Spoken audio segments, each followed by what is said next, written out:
Hello! Okay, for today's video, mag-walking tayo under the cable car and then very light hiking. And then, kung bakit kami pinagmulta ng isang Chinese na nagdala kami ng barbecue sa store nila. Ito ko yung sinakyan kong shuttle bus namin, 7:10 yung alis ng bus. O diba talaga namang buwis buhay ako 7:09 ako dumating. Mga less than 10 minutes lang yung shuttle bus namin pa MTR and nandito na ako. Holiday pala this time sa Hong Kong kasi July 1. So holiday for everyone and then sabi nila may free rides daw. Children can enjoy free travel on the MTR and Airport Express today. Let's travel and celebrate together. And then the moment of truth, nagulat ako sa laki ng aking binayaran, 25 Hong Kong dollar. Oh my God, kasi nga malayo ako. And then, andito na nga, nag-start ng aming journey. Charot, journey, hoy! Ewan ko ba bakit kasi may nag-hiking. Charot, pero ewan ko, ang sarap kasi mag-hiking na mag-hiking kahit nasabihin mo na ganito ang panahon, hindi mo alam kung uulan o iinit. And this is the starting point. Fast forward, andito na nga kami sa taas. Talaga naman nag-picture na kagad, nag-video na kagad kami kasi nga ang ganda naman kasi parang taas. Uy, charot, muntik pa ako mahulog. Hey, hindi naman. Dahil nga ang aking tulog ay mga 6 hours ay pinakamahaba no, or 7. Ayan, para akong lutang. Parang gusto ko na lang matulog dito sa sarap ng hampas ng hangin sa aking mukha.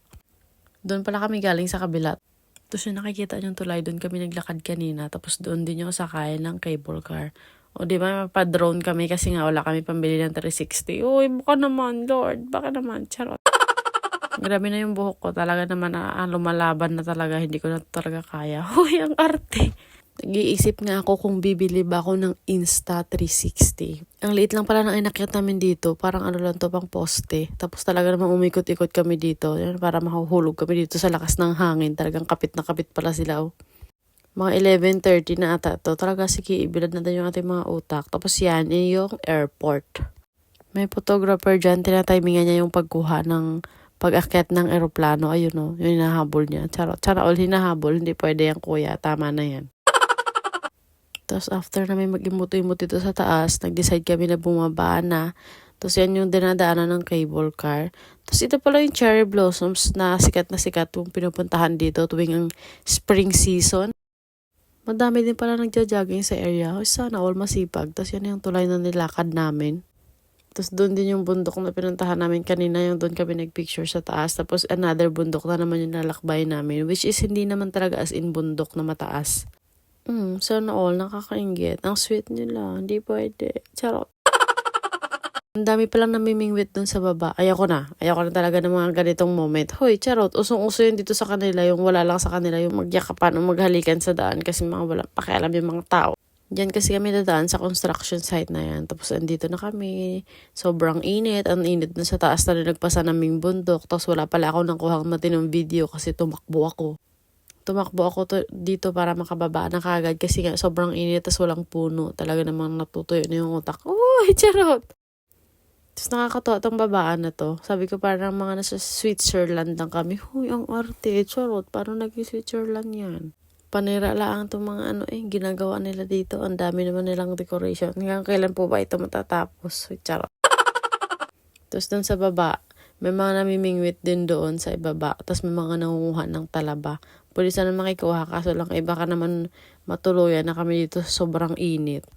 And then, sa village na kami, bibili sana kami pala ng Coke dito. Kaso naisip namin, malapit na lang pala yung isang pupuntahan namin na maliit na mall. Kaya doon na lang kami bibili. Hinahanap ko talaga may mga talaba ba dito? Kasi nga, sabi ko parang private area or hindi masyadong napupuntahan ng tao. Sabi ko baka madaming malalaking talaba or mga shells. Naglalakad na kami dito sa village. Naglalakad kami dito kasi kakain kami dun sa kabilang side ng bundok. May mga vending machine din pala kami ng dadaanan kung pwede sanang bumili kami ng tubig kaso hindi na lang kami bumili. May mga seafoods din sila dito parang ipapaluto mo sa kanila. Pero what do you expect? Syempre medyo pricey yan. And then sa city na kagad kami. Pumunta kami ng mall. Tapos gusto ko sanang bumili nito langka. Kaso Diyos ko ang mahal naman dito ang call. Post forward, nasa na naman kami, nasa Tongchok na naman kami, sobrang daming sale, hindi na kami nakipag-agawan. Kahit naman sale yan, hindi naman kayo bibili dahil wala naman kami pambili. Charot. Nung uuwi na sana kami, abay napadaan pa kami dito sa barbecue kasi nagaya bigla si Mari kasi nagutom nga. Tapos hindi namin alam na bawal palang kumain dito. Tapos ayan si Uncle na naka-apple green talaga naman Uncle. May nakalagay sila na sign doon sa likod namin na bawal pala magdala ng outside food or else magbumulta ka ng 30 Hong Kong dollar. Tapos hindi namin maintindihan yun kasi Chinese nga, Chinese character. Ayaw pumayag ni uncle next time na lang kami magbayad. Tapos lagi naman kami nakain dito. Siya, hindi na kami kakain dito next time. Magtatampo na kami. Bye. Thank you po.